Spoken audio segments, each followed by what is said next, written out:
Sem dúvida, Diego, a questão da pandemia que você falou, a gente via nas redes sociais, e, por exemplo, a Jovem Pan, que eu citei há pouco, defendendo medidas negacionistas, né? Medicamento falsos coloca as pessoas em risco. A Jovem Pan é mais ou menos aquele órgão de imprensa que quer fazer um debate sobre a escravidão. Vamos ver os prós e contras da escravidão aqui na Jovem Pan. E eles acham que isso é jornalismo, não tem nada, nenhum argumento a favor da escravidão, né? É um órgão de imprensa que se radicalizou, virou um instrumento da extrema-direita para espalhar discurso de ódio no Brasil, não merece o meu respeito como veículo de comunicação. A gente no Brasil tem que discutir o papel da imprensa. Por que nós chegamos nesse fundo do poço que nós chegamos hoje e qual foi o papel que a imprensa teve para contribuir para a situação atual, né, como a naturalização e a normalização de comportamentos do Bolsonaro. Portanto, eu entendo que esse debate ele precisa ser feito. E não se trata de censura, né? Pedir a remoção de um conteúdo falso da rede, impedir que um veículo de comunicação continue a mentir seguidamente e difundir o ódio no debate público brasileiro. Isso contraria a democracia, a gente não pode aceitar isso. A democracia ela é muito tolerante, mas ela não pode tolerar aqueles que querem acabar com ela. Isso aí, o plenário do TSE puniu a Jovem Pan em 3 decisões. Foi no plenário virtual essa semana, né? Uma sobre direitos de respostas.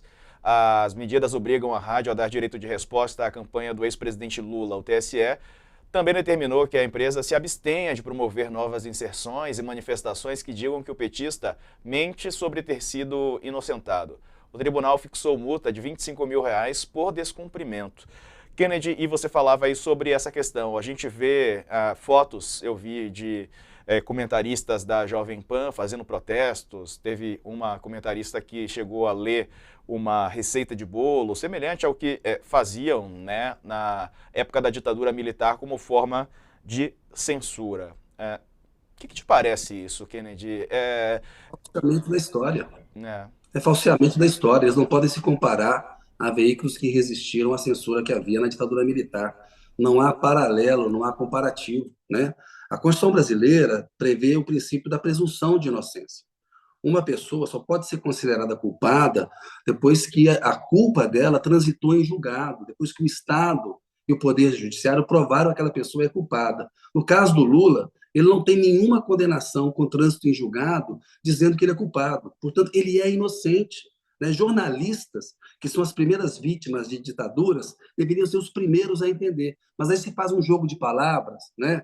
Que o ex-juiz Sérgio Moro causa um dano tremendo à magistratura ao dizer que o Lula não foi inocentado, não foi absolvido. Ora, ele não foi inocentado porque ele não perdeu o estado de inocência dele.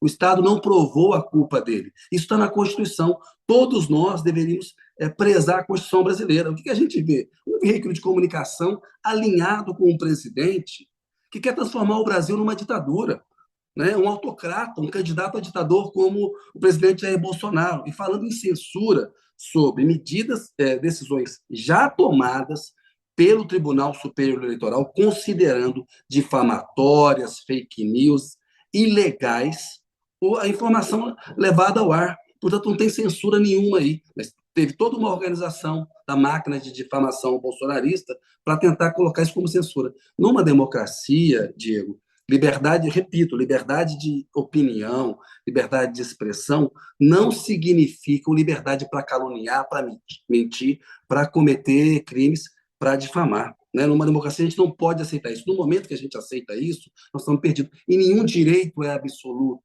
Né? Nenhum direito é absoluto. Ele é limitado, por exemplo, o direito à vida. Né? O direito à vida é sagrado, mas existe o princípio da legítima defesa. Você pode matar para se defender. Portanto, a liberdade é um direito consagrado na nossa Constituição, mas você não tem liberdade para ficar difamando as pessoas, caluniando, injuriando, mentindo e difundindo fake news. Isso não é jornalismo, isso não é liberdade, né? Mas o bolsonarismo quer confundir e fazer com que seja, entendeu?